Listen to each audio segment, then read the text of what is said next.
கல் உப்பு சேர்த்து நல்லா வாஷ் பண்ணி நல்லா தண்ணியில் 2 வாட்டி வாஷ் பண்ணி நான் வச்சுருக்கேன். இதை வந்து நம்ம சேர்த்துக்கலாம்.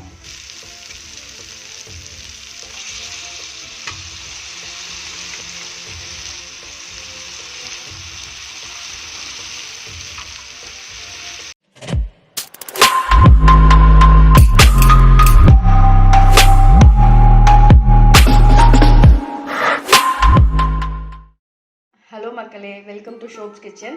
இன்றைக்கி நம்ம வந்து காலிஃப்ளவர் குருமா எப்படி பண்ணலான்னு சொல்லிட்டு பார்க்கலாம். நான் வந்து கொதிக்க வச்ச சுட தண்ணியில் நல்லா ஒரு 2 நிமிஷம் 3 நிமிஷம் ஊற வச்சுட்டு நான் வந்து எடுத்து நல்ல தண்ணியில் போட்டு வச்சுருக்கேன். அதுக்கப்புறம் வந்து வெங்காயம், ஒரு பெரிய வெங்காயம், 3 பச்சை மிளகாய், இஞ்சி பூண்டு பொடி பொடியாக நறுக்கி வச்சுருக்கேன். அப்புறம் கருவேப்பிலை, இது எல்லாமே எடுத்து வச்சுருக்கேன். அதுக்கப்புறம் வந்து நான் ஒரு தக்காளி 1.5 தக்காளி எடுத்து வச்சுருக்கேன். ஒரு பெரிய தக்காளி, ஒரு சின்ன தக்காளி எடுத்து வச்சுருக்கேன். ஸோ நம்ம எப்படி செய்யலான்னு சொல்லிட்டு பார்க்கலாம் வாங்க. ஸோ நான் வானல் வச்சுட்டேன். வானல் ஹீட்டான உடனே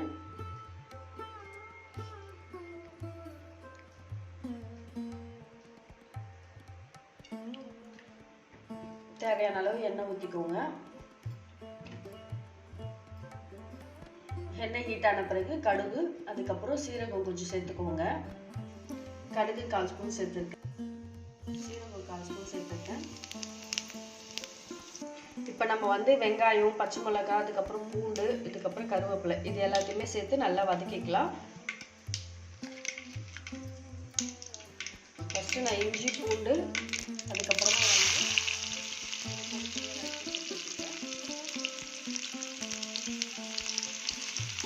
லைட்டாக பொன்னிறமான உடனே இந்த வெங்காயம் சேர்த்துக்கலாம்.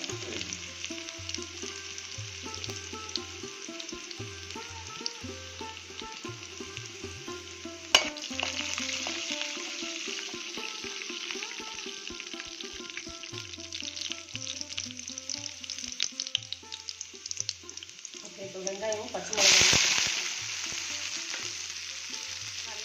கட் பண்ணிடுறேன்.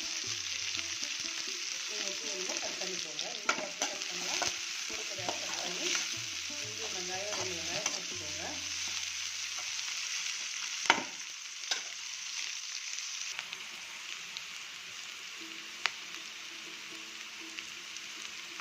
வெங்காயம் வந்து வதங்கிடுச்சு. நான் வந்து ஒரு பெரிய தக்காளி மட்டும்தான் எடுத்திருக்கேன்.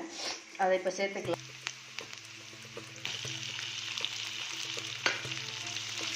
நான் வந்து இது கூட ஒரு தண்ணி சேர்த்துக்கிறேன்.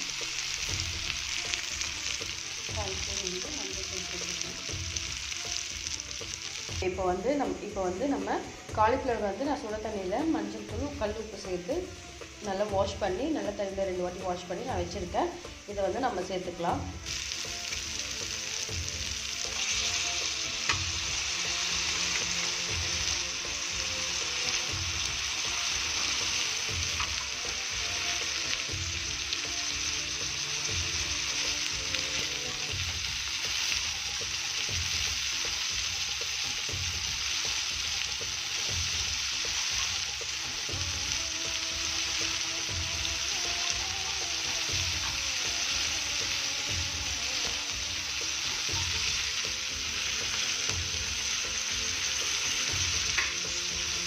நல்லா மிக்ஸ் பண்ணி வச்சுக்கலாம்.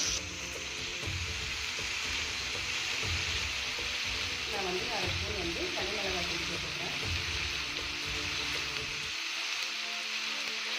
1/4 ஸ்பூன் வந்து நான் கரம் மசாலா சேர்த்துக்கிறேன். சரி, நல்லா மிக்ஸ் பண்ணிவிட்டு நம்ம தண்ணி சேர்த்துக்கலாம். ஓகே, நல்லா மிக்ஸ் பண்ணியாச்சு. இப்போ வந்து நம்ம தண்ணி சேர்த்துக்கலாம்.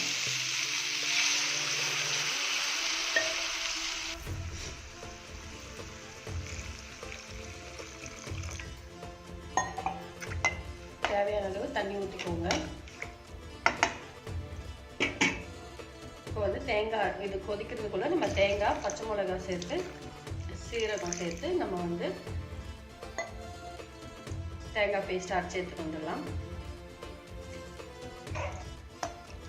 காரம் வந்து உங்களுக்கு எப்படி தேவையோ, இப்போ காரம் வந்து குருமாவுக்கு வந்து நம்ம குருமாவுக்கு வந்து தேங்காய் அரைச்சி ஊற்றணும்னா காரம் வந்து கம்மியாயிடும். ஸோ அதனால பச்சை மிளகாய் சேர்த்துக்கோங்க. பச்சை மிளகாய், அதுக்கப்புறம் நீங்கள் மிளகாத்தூள் சேர்த்துக்கிட்டீங்க. இதுவே காரம் கரெக்டாக இருக்கும். உங்களுக்கு தேவை அப்படின்னா பச்சை மிளகா வந்து நீங்கள் தேங்காய் பேஸ்ட்டில் சேர்த்து அரைச்சிக்கோங்க. அரைச்சி சேர்த்திங்கன்னா சூப்பராக இருக்கும்.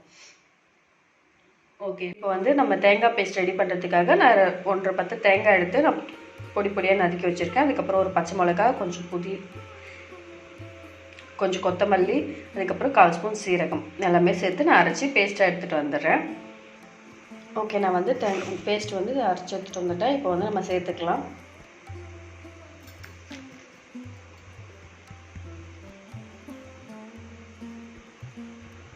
இப்போ நல்லா கொதிச்சிடுச்சு. நம்ம வந்து தேங்காய் பேஸ்ட்டு சேர்த்துக்கலாம்.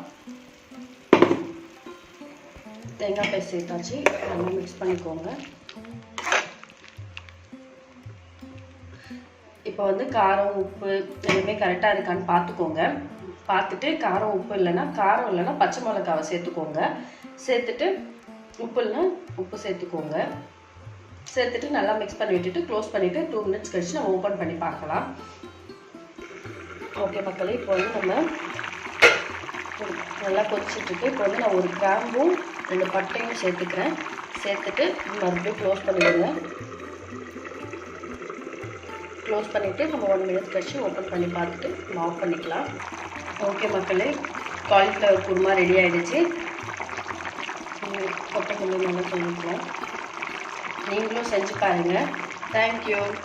அதுக்கப்புறம் வந்து நீங்கள் 100 ரொம்ப தேங்க்யூ. எல்லோரும் சப்ஸ்கிரைப் பண்ண எல்லாருக்குமே ரொம்ப தேங்க்யூ ஸோ மச்.